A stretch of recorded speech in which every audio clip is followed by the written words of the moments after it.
اس شخص نے تم سب پر زبردست جادو کر دیا ہے۔ اس کے ساتھ ہی وہ سب لوگ اٹھ کر چلے گئے اور رسول اللہ صلی اللہ علیہ وآلہ وسلم ان سے کوئی بات نہ کر سکے۔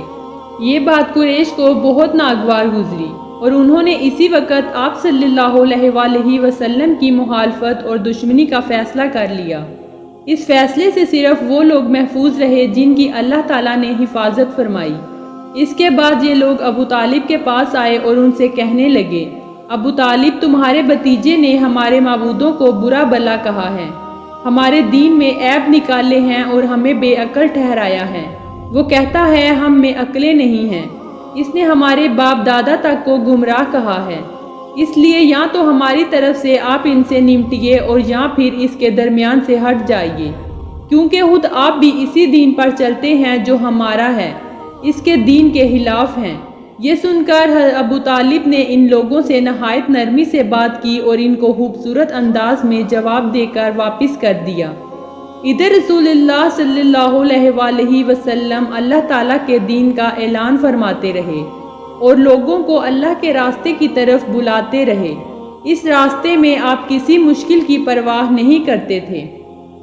پھر رسول اللہ صلی اللہ علیہ وآلہ وسلم کی تبلیغ کا یہ سلسلہ بہت زیادہ بڑھ گیا، یہاں تک کہ لوگ آپ سے دور ہونے لگے اور ان کے دلوں میں آپ کی دشمنی اور آپ سے حسد جم گیا۔ پھر قریش کے درمیان آپس میں ہر وقت آپ صلی اللہ علیہ وآلہ وسلم کا ہی چرچا ہونے لگا اور لوگ ایک دوسرے سے بڑھ کر آپ سے دشمنی، عداوت اور قتل و قتال کے منصوبے بنانے لگے، یہاں تک کہ سوچنے لگے کہ آپ کا مقاطع یعنی بائیکاٹ کیا جائے۔ اس کے بعد یہ لوگ پھر دوسری مرتبہ جناب ابو طالب کے پاس پہنچے اور ان سے کہا، اے ابو طالب، ہمارے درمیان آپ بڑے قابل عزت اور بلند مرتبہ آدمی ہیں۔ ہم نے آپ سے درخواست کی تھی کہ آپ اپنے بھتیجے کو روکیے، مگر آپ نے اس کو کچھ نہیں کہا۔ ہم لوگ خدا کی قسم یہ برداشت نہیں کر سکتے کہ ہمارے باپ دادا کو گالیاں دی جائیں، ہمیں بے عقل کہا جائے اور ہمارے معبودوں میں عیب ڈالے جائیں۔ یہ کہہ کر وہ لوگ وہاں سے واپس ہو گئے۔ جناب ابو طالب کو اپنی قوم کے اس غصے اور رسول اللہ صلی اللہ علیہ وآلہ وسلم کے ساتھ ان کی دشمنی کی وجہ سے بہت فکر ہو گئی۔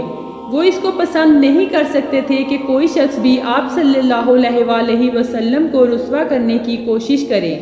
اس لیے انہوں نے رسول اللہ صلی اللہ علیہ وآلہ وسلم سے بات کی اور کہا، بھتیجے، تمہاری قوم کے لوگ میرے پاس آئے تھے اور انہوں نے مجھے ایسا ایسا کہا، اس لیے اپنے اور میرے اوپر رحم کرو اور مجھ پر ایسا بوجھ نہ ڈالو جسے برداشت کرنے کی طاقت مجھ میں نہ ہو۔ ابو طالب کی اس گفتگو سے آپ صلی اللہ علیہ وآلہ وسلم یہ سمجھے کہ چچا بھی آپ کا ساتھ چھوڑ رہے ہیں اور اب وہ بھی آپ کی مدد اور مدافعت کرنا نہیں چاہتے۔ اس لیے آپ صلی اللہ علیہ وآلہ وسلم نے فرمایا، چچا جان، اللہ کی قسم، اگر یہ لوگ میرے دائیں ہاتھ پر سورج اور بائیں ہاتھ میں چاند رکھ کر بھی مجھ سے یہ کہیں کہ میں اس معاملے کو چھوڑ دوں تو بھی میں ہرگز ایسا نہیں کروں گا۔ اتنا کہہ کر آپ صلی اللہ علیہ وآلہ وسلم کی آواز بھر گئی اور آپ کی آنکھوں میں آنسو چھلک آئے۔ اس کے بعد آپ صلی اللہ علیہ وآلہ وسلم اٹھ کر جانے لگے۔ اچانک ابو طالب نے آپ کو پکارا اور کہا، بھتیجے ادھر آؤ۔ آپ واپس آئے تو ابو طالب نے کہا، جاؤ بھتیجے، جو دل چاہے کہو، اللہ کی قسم میں تمہیں کسی حال میں بھی نہیں چھوڑ سکتا۔ اس کے ساتھ ہی ابو طالب نے کچھ شعر پڑھے جن میں سے ایک یہ ہے، اللہ کی قسم یہ مخالفین اپنی جمعیت کے باوجود تم تک نہیں پہنچ سکتے، یہاں تک کہ میں ہی مٹی میں دفن کر دیا جاؤں۔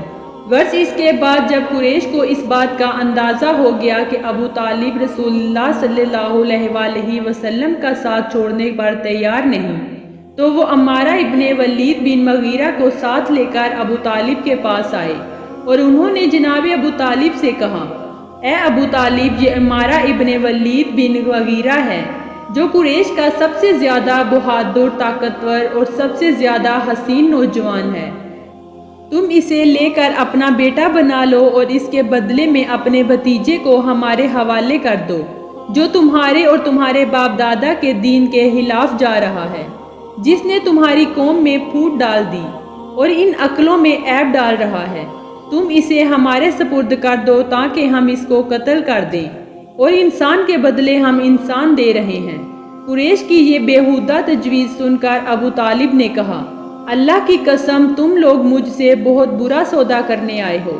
تم یہ چاہتے ہو کہ اپنے لڑکے کو میرے سپرد کر دو تاکہ میں اسے کھلاؤں پلاؤں اور پرورش کروں، اور اپنا لڑکا تمہارے حوالے کر دوں تاکہ تم اسے قتل کر دو۔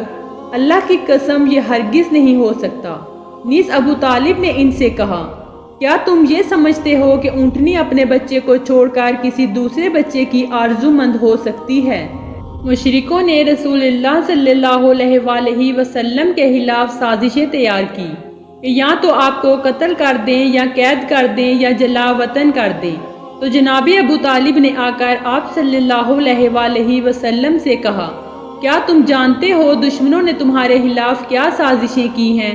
آپ صلی اللہ علیہ وآلہ وسلم نے فرمایا، ان لوگوں نے طے کیا ہے یا مجھے قید کر لیں یا قتل کر دیں یا جلا وطن کر دیں۔ ابو طالب نے حیران ہو کر پوچھا، کیا تمہیں یہ بات کس نے بتلائی؟ آپ نے فرمایا، میرے رب نے۔ ابو طالب نے کہا، تمہارا رب بڑا اچھا پروردگار ہے، تم اپنے پروردگار سے خیر مانگو۔ آپ صلی اللہ علیہ وآلہ وسلم نے فرمایا، ہاں میں اس سے خیر مانگتا ہوں اور وہ خود میرے ساتھ خیر فرماتا ہے۔